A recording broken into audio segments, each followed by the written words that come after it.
बढ़ेंगे आगे। अयतुल्ला खामनेई की इजराइल को चेतावनी। एक बार फिर से ईरान पर किसी भी हमले की कीमत भारी होगी। इजराइल के पीएम नेतन्याहू ने बड़ा बयान दिया। ये जीत शांति समझौतों को व्यापक करने का एक ऐतिहासिक अवसर है। अयतुल्ला खामनेई की इजराइल को चेतावनी देखी जा रही है। ईरान पर किसी भी हमले की कीमत बेहद भारी चुकानी होगी।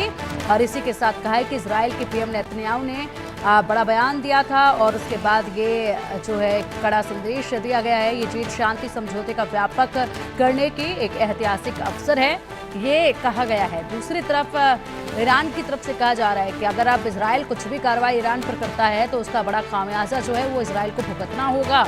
तो लगातार शांति तो बनी हुई है, लेकिन बयानों का सिलसिला अभी भी जारी है। मेहंदी, देखा जाए तो युद्ध विराम हो चला है, लेकिन बयानों का सिलसिला अभी भी जारी है। एक तरफ यहाँ पर नेतन्याहू जिस तरीके से कह रहे हैं कि शांति का बड़ा ऐतिहासिक समझौता है, दूसरी तरफ खामनेई कह रहे हैं कि अगर कुछ भी अटैक किया देशों की तरफ से की जा रही है। जहाँ एक तरफ डोनाल्ड ट्रंप सीज फायर की घोषणा कर चुके हैं, तो उसके बाद भी सीज फायर के बावजूद दोनों ही देशों में हमलों की जो खबरें हैं वो लगातार सामने आई। लेकिन फिलहाल अब कह सकते हैं कि ये जो लड़ाई है वो बयानबाजी में तब्दील हो गई है, क्योंकि अयतुल्ला खमेनी ने इजराइल को खुली चेतावनी दे दी है कि ईरान पर किसी भी हमले की जो कीमत है वो भारी पड़ेगी। और इससे पहले भी ईरान की तरफ से बहुत से बयान निकलकर सामने आए, क्योंकि जिसमें कहा गया था कि जो समझौता है वो अभी फिलहाल नहीं हुआ है। तो समझौते को नकारते हुए ईरान लगातार पिछले कुछ दिनों नजर आया था डोनाल्ड ट्रंप के बयान के बावजूद भी। लेकिन जहां एक तरफ ईरान ये कह रहा, जहां पर एक तरफ जो है ये चेतावनी इजराइल को दी गई है ईरान की तरफ से, तो ऐसे में दूसरी तरफ अगर इजराइल की भी बात की जाए तो इजराइल के प्रधानमंत्री नेतन्याहू ने भी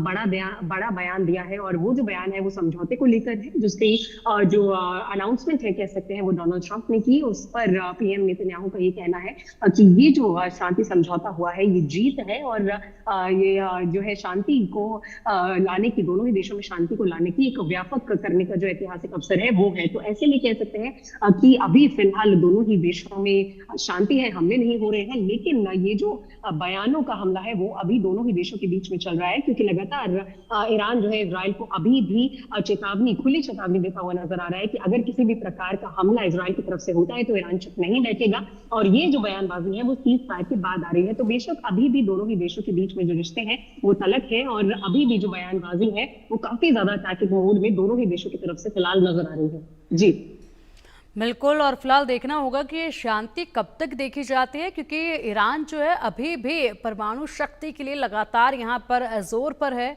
लेकिन देखना है कि किस तरीके से शांति मिडिल ईस्ट में बरकरार रहती है। बहुत शुक्रिया आपका मेहंदी इन तमाम जानकारियों के लिए।